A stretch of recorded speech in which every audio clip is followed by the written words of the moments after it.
Emilico and Kate are back. I feel like I'm saying are back a lot this season. There's so many great shows coming back, and so I keep having this same phrase over and over again, but I'm super excited.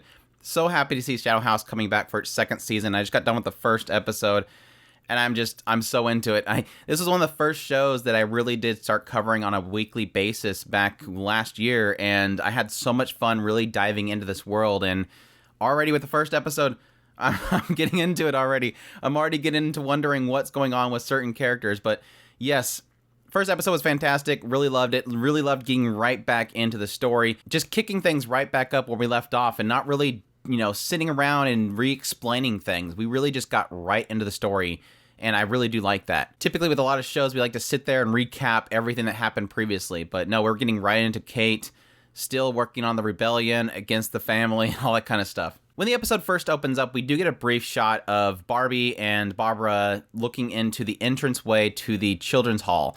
And it does look like somebody snuck in. A shrouded figure, which might possibly be the shrouded figure that everybody was complaining that was missing from the first season because they didn't know they were going to have a second season. But again, we do have the original writer involved. Again, the original writer said they had no plans to do a second season. And then when it was announced, they were like, we're going to figure it out. We're going to get the story that was, essentially seeding the next part of the story. We're going to get that in there, so don't worry about it. Barbie holds a meeting with all the dolls in the middle of the night and explains to them that they're looking for the shrouded figure. If you know anything, let us know. And of course, immediately suspecting Emilico. But I like this following scene because it has this point where Emilico's explained to Kate why they had an emergency meeting, and you can see...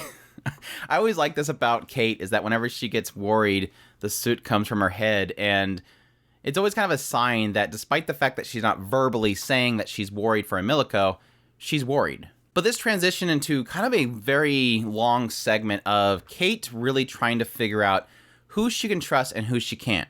Because we've already established that Kate wants to rebel against the family, but she needs to choose people. She needs allies. She doesn't have many allies.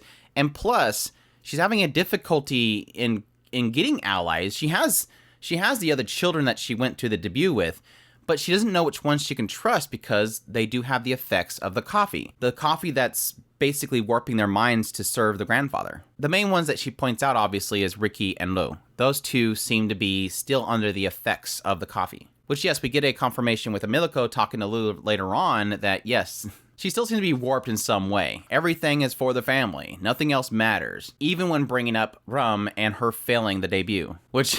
We got zero Rum and Shirley this episode, and that really disappointed me. I'm still we're past a year. We're literally a year away from the end of the last season, and I'm still heartbroken about Rum and Shirley, and I'm waiting for that little shadow that was running around to finally be revealed to being Shirley, and that we get her reunited with Rum. But as Kate's trying to figure out who she can trust, we have this segment where Mary Rose is taking the children to different locations. She's showing them around the mansion. Like, you are now, of age. It's time for you to, explore the mansion. And this is where we get an idea of just how much things are locked down in this mansion. Despite the fact that they now have freedoms, they don't necessarily have freedoms. And in fact, it's almost like a surveillance. Like, this entire mansion has some sort of surveillance system in that everything you do, you have to write down in a book. And if you don't write down in the books enough, you will be seen that you're not an asset to the family. Essentially, they want them to be recreational. They want them to go into the study and read books. They want them to do things that will benefit the family, get smarter, get more active. And every time they do something, they have to write it down. And again, if they don't, they will be seen as not being efficient. They're not being an asset, which is obviously something that Kate finds to be a little bit of an issue, because if she wants to work behind the scenes to gain allies and do this rebellion, she doesn't need to be running around doing all this stuff. And she's going to have to do this stuff to show that she's active. Now, granted, I would argue that she could just go in there and write it down and leave. But again, this is this whole thing where it's pointing out the fact that almost every single one of these other children is a snitch. Like, everybody knows what everybody's doing. And so if she's not doing something that's normal, they're going to know. And you would assume probably rat her out. But this leads to Emilico and Kate being reunited with the others. And at this point, Kate's trying to figure out, who am I going to give this letter to? This letter that's obviously has something to do with the rebellion, and she doesn't know who to trust. It seems like John and Patrick are giving her cold looks, so she thinks that they're under the influence once again or re-indoctrinated with this coffee. But eventually, John confronts Kate and asks about the proposal, about the marriage proposal, which kind of eases her heart. Like, okay, good. John's still John. Even though it bugs her, John is still John. But they're not able to talk very long. They get separated as we have Susie and Suzanne show up, and they separate the shadows with the living dolls. And they're going to go to training. Now, it doesn't seem like the living dolls really do much. They just go to a room where they're eating cake and stuff. But on Kate's end, we get a little bit of more information about stuff. As Kate, John, and Luis all go to this chamber where they do training. Unfortunately, Patrick is not included. Patrick has not awakened yet, and by the rules of this mansion, they're not allowed to let Patrick see their soot powers. They have to awaken on their own. But it's interesting because this chamber is not just a training ground, it's also a place to gather soot for the family. Like, the family lives off of this soot, so as they're training, it'll gather the soot and they can use it. And they kind of hit on this idea, the more soot you produce for the family, the more you're seen as treasured, like you're an asset to the family. But yeah, this is where we pretty much have John reveal to Kate and Luis what his ability is, which is physical strength for his suit, but they demonstrate how it's not very effective from range because he has to hit this brick wall. They re-explain that Luis her soot power is to manipulate others. Obviously, she's been doing that to Lo and stuff, so they already know what her ability is. But then they get to showing off to the others what Kate's ability is, which is to manipulate things from a distance. Now, this is interesting here because, and this is very, there was a part of this that was a little bit hard to follow, so I had to watch it a couple times, but Kate has John and Luis stand in a certain way, which doesn't make sense at the time, but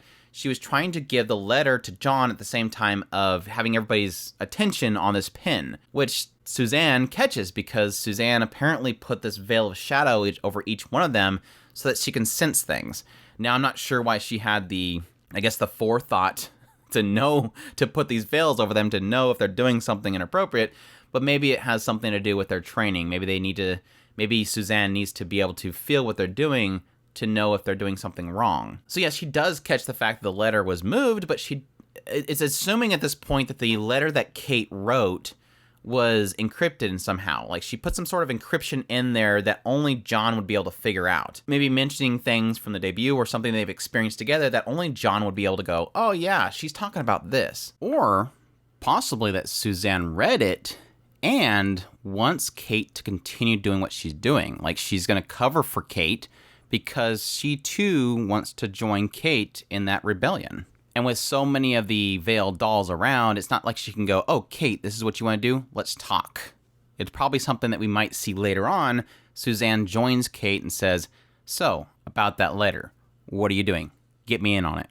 Obviously, she's not against the rebellion because otherwise she would just bring it up right immediately, unless she wants to, I guess, fish out who's all joined with Kate currently, and calling her out now would ruin that. So Kate's kind of successful in getting this information to John, because, again, I think it's probably either that. My other thought would be that Kate was able to manipulate the letters on the page. Maybe it's written with soot, and so she was able to manipulate it before she was able to read it, and maybe manipulate it to go back or not. Because I'm not sure. I guess we can find out that maybe they did pre-establish some sort of encryption that John would be able to figure out. Or again, it's going to have something in it that's going to imply something that only John would be able to figure out based on their memories together. But yeah, that's when things get really interesting in this episode, and that's the point in which Barbara and Barbie show up. There's a few interesting things that happen in the scene. Of course, Barbara is overwhelming with soot. She's just blasting things away, and there's just like soot gushing out of her. And Barbie yells for everybody to leave the room, which at the time it didn't really dawn on me because it's been so long since I've watched this show. Yes, a living doll just ordered several shadows to leave the room, including a shadow that's a star bearer at that. We technically did before once have Edward ordering others around, but again, we already know that he's sort of a combination. But Barbie specifically, I hope I said Barbie. Barbie specifically, a living doll, just ordered everybody to leave the room, which was interesting. But as Suzanne explains, yeah, Barbie's an oddity. Like, Barbie's allowed. Because apparently Barbara at times will not be able to speak, and so Barbie speaks for her. And at a time like this where she's becoming, unstoppable and this soot is pouring out of her, she's not able to speak, so Barbie has to speak in for her. And again, they're a little bit special in the idea that Barbara apparently is supplying the mansion with 60% of the soot that they get on a daily basis. So that tells you that, they kind of let her do whatever she wants because she's such an asset to the family. Putting aside rules, putting aside anything they've already pre-established, because she's an asset. Rules for thee, not for Barbara. Which gets more interesting as it goes along, and I'm sure we're going to get more into this going forward, just based on what we got from the very end of the episode, but it does seem like Barbie does also come there to assist Barbara in getting rid of that soot, which is something they're required to do because, as Suzanne put it, if they don't, it's bad for them. They have to get rid of this excess soot. But yes, at the very end of the episode, we got a brief little clip of the point in which Barbie and Barbara first, I guess, had their debut. Barbie runs up and is very happy. One of the very few times that we've actually seen Barbie happy, which is kind of interesting. But yeah, she runs up there super happy. We made it. We made our debut. And she's super happy about it. So we'll see where that goes from there. But yeah, that was kind of interesting to finally see Barbie, and she was actually happy. She wasn't the cranky looking face like she usually is. But that could just be a facade that she puts on when they're essentially star bearers and they have to do all this stuff for people. I'm actually really excited about this start so far because I think the main key thing here is, yes, Ryukijimiya, obviously, but I've always kind of been fascinated with Barbie and Barbara as star bearers and as their characters, because it seems like despite everything, besides it seeming like she's a mean person, she always has the good of the hall in mind, the good of this area in mind. So she goes out of her way to protect it. So yes, the opening sequence, seeing this shrouded figure come in, and her main key focus is to protecting the hall. So she goes out of her way even to give information to Edward just for the sake of, because he's still the warden, just for the sake of protecting the children, protecting the hall. That's like her thing, and she's taking it very seriously. So I've always kind of seen her as the cranky but good person. But I'll be very curious to see how this season goes. Again, I'm really looking forward to hopefully Rum and Shirley being reunited. Curious who this shrouded figure is. I'm curious if it'll be another Shadow family member or if it'll be somebody from the outside. Obviously, it seems like Barbara and Barbie aren't really set on the idea of it being a veiled doll. But so that's at least taking that part out of the picture. And also a random thought, I'm kind of curious as to if there's a reason why they would separate the dolls from the shadows as they do this training. I guess it's kind of sort of answered the idea that they're allowing Barbie to come in there to assist, that it seems like that's a place that they're not allowed to be in. Like living dolls normally aren't allowed to be in that chamber. But I don't know, we'll see. But anyways, that's my thoughts on the first episode of the second season. I hope you guys enjoyed this video as always. Hoping that all the people from my previous episode by episode impressions last year will rejoin me for this year. I'm not sure how many of y'all are out there. Would love to hear from you guys. Let me know down in the comments down below if you're enjoying the series so far or if you're excited for it. Additionally, if you like this video, make sure to hit that like button down below. It does definitely help us out. And additionally, if you've not already, make sure to hit that subscribe button. I do first impressions of all the shows of the season as well as doing episode by episode impressions. I'll most definitely be doing this show as I did before. There's just so much cool stuff to really dig into with this story, and they're so good at intrigue and mystery. Additionally, if you want to support the channel more, we have a Patreon link and a tips link in the description below. We definitely appreciate everybody that supports us, and y'all take care.